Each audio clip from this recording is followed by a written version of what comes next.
So it's week 7 for these bad boys to try it out on the field. We've been having some cold days, so we got the John Suscovick tractor ready to rock and roll, and we're going to try to put them out on the pasture for a few hours to get some warm temperature, get that sun hitting them, get that vitamin D, and get them used to that tractor.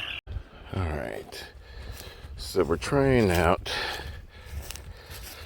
this John Suscovick meat tractor to see if this was going to work. Let's see if you like this little buddy.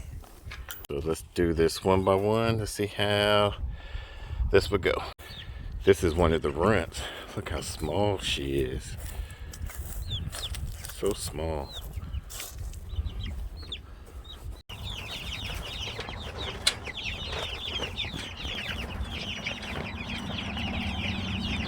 Y'all liking this grass, huh?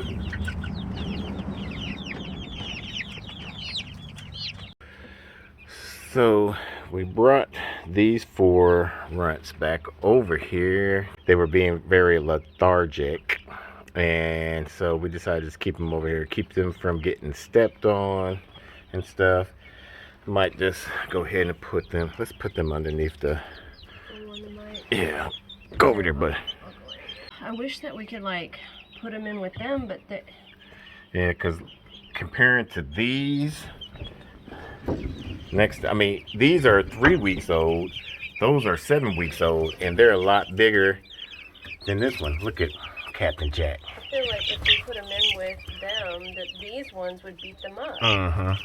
Hey, Captain Jack. So we got these 7-week-old babies in here. We're just going to get them kind of acclimated, get used to being outside. They got most of their feathers.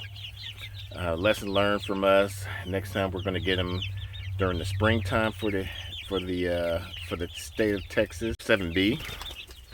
For the simple fact, we've been having some wishy-washy weather where one week we'll have a cold snap, and then another week we'll have a warm snap. Like for instance, today it's in the mid-60s, but the low is going to be about 40. So about 5 o'clock we'll bring them inside, and then the next warm weather weekend or so often we'll bring them out here, get them accustomed to it. But they normally be after this grain, but they've been killing this grass here. The black wing one, the black spotted wing one. Do you have a name for that one? Not yet. If y'all can think of a name for this one, I like this one because of the black wing. It has a spot, a black feather spot. Kind of cool.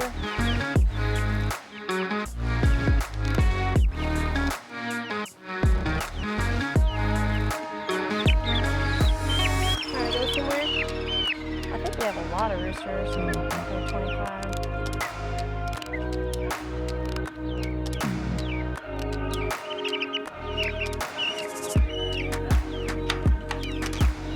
We have decided to take this remaining runt.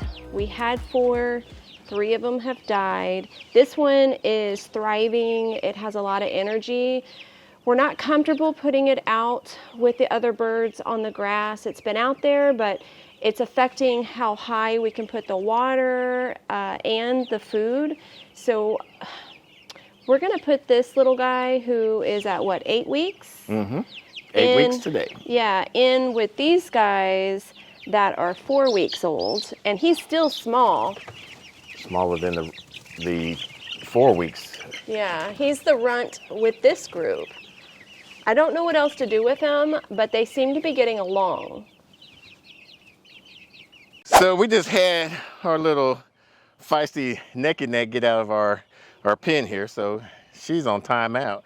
We clipped her wings, and we're gonna get her kind of used to being touched. So let's talk about this John Suscovick tractor.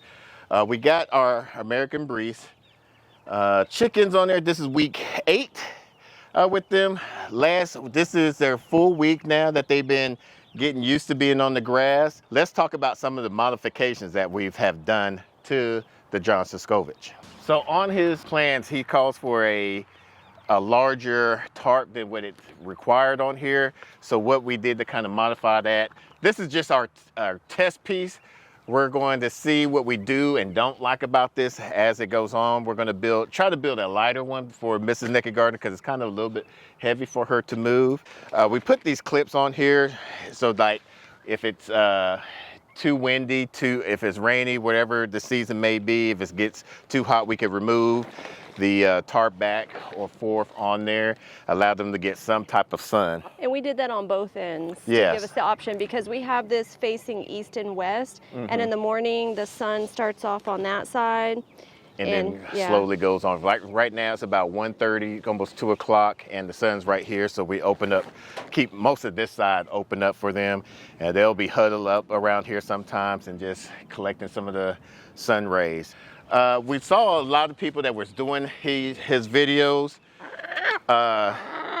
Really, you only need one. He was saying that even with, he has like 40 of these tractors, only have one set of tires. So this is something that we're going to do on all of them,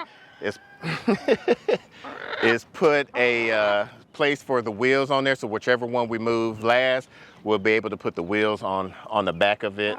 We did a hanging bucket here to make it easier with those little spouts. Yeah, and I just put these, Mrs. Naked Gardener had these little nipplers on there. So we had so many of these buckets. I just drilled the hole and put a nippler onto that, and we could adjust the height on there. You ready to go back inside? You done? You done being the meanie? Hey, bratty drama queen. Look at her, she's like, Bratty drama queen. That's what you are. Acting like we're hurting you. Now, one of the things I did is I put this hook and eye latch on here. And I put this little slider on here because the lock that he initially put on there, it just automatically latched.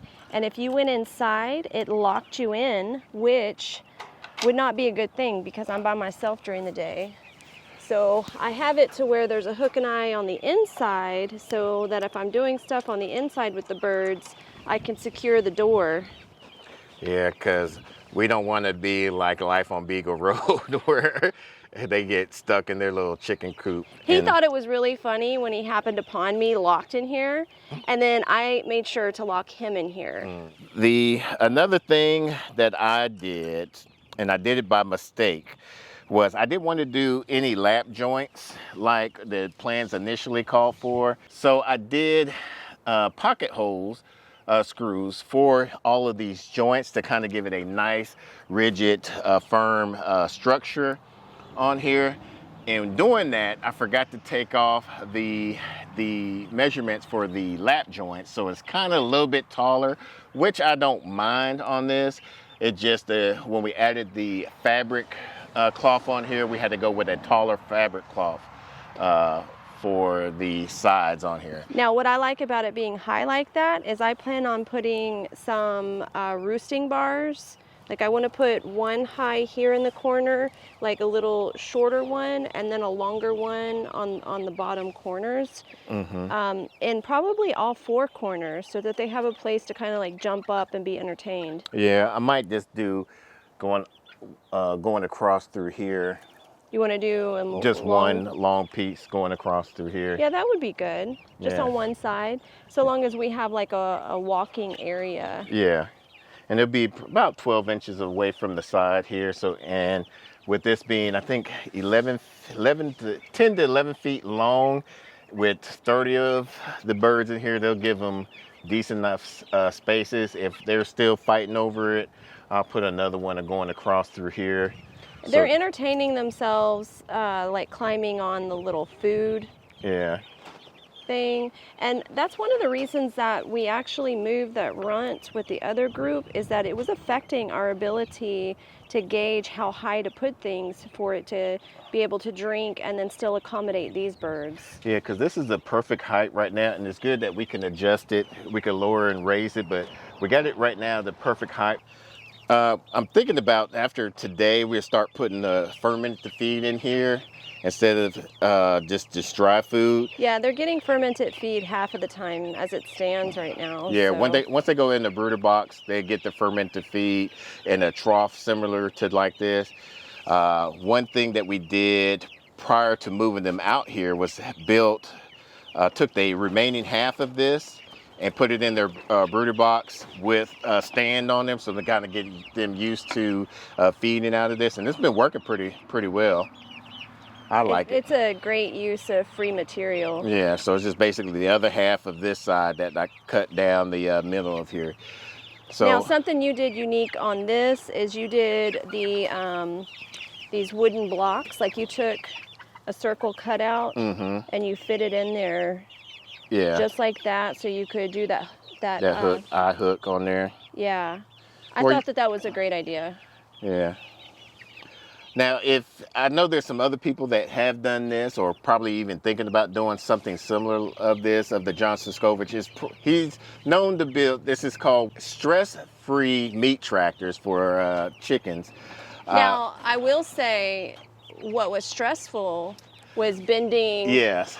And I've noticed that about with other videos, the people that were building these Suscovick meat tractor, this was the hardest part on building this structure. So you just got to it took me 3 tries. You had to build an actual tool to help you. Yeah, there's a brace block that he says to build on there to make sure your bends stay perfectly aligned with each other. And he's not joking. Yeah, it took me 3 tries to so get this right. You are going to waste some money getting the practice. Yes, I mean, it is what it is. Luckily, I did get the 3 that I wasted, I got from the job site, so that was a good plus. But some people don't work in construction, so they're probably not able to get free material type stuff. But I do like it. Like I said, the only issue I have is going to be a little bit heavy when moving it. Now, we are going to have ours inside of poultry netting. Yes. And another thing that I saw one person do, they did in his book, he calls for not putting any hardware cloth on here. However, we will do that for moving here on out, putting the hardware cloth on here, so that way we won't have this issue. Yeah, and I'm also, my issue and concern with not having it there is when we do the roosting bars, they're little twerps. I bet you they'll start pecking at them. They're going to start and they're falling through there. Yeah. And that's the issue I'm going to have. Well, luckily, we can, once we're done processing these in 6 to 7 weeks, we'll take this off and we could add another one of these on here. Yeah, let's do that. Now, this is going to be the first of 4 builds for us. We're getting all of our kinks worked out. We're figuring out what we like, what we don't like, and this is likely going to be just a hospitality pen, or this is going to be our meat tractor when we need it. Now, the last 2 builds are going to be our actual permanent structures that we're going to use for our breeding stock. Our permanent Red Rangers that we're going to use as our breeding stock, we're going to have in one, and then if the breeze works out, depending on how things go, they may be our second permanent batch that we have as a breeder stock. And we got to figure out some nesting boxes that are mobile in that situation.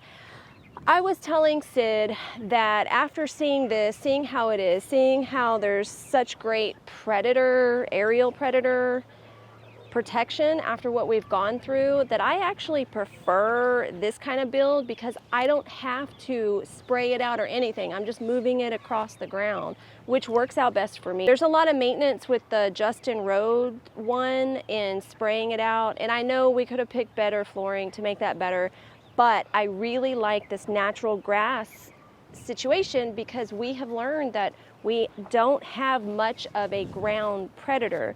Now, we are going to put the poultry netting around just as extra protection for anything that might try to dig and get to them. And the poultry netting has been working amazing for us with our other setup. So on our 2 permanent structures, we're going to add the roosting bars and the nesting box, and we're going to also incorporate the automatic doors that we've been putting in all of our bins. And if like I said, if you've done one of these John Suscovick tractors, comment down below, let us know what was your pros and cons about building it. So if you want to see the video where we talked about our duck hutch, or when we first got our American breed baby chicks, we'll put those videos up so that way you can follow along.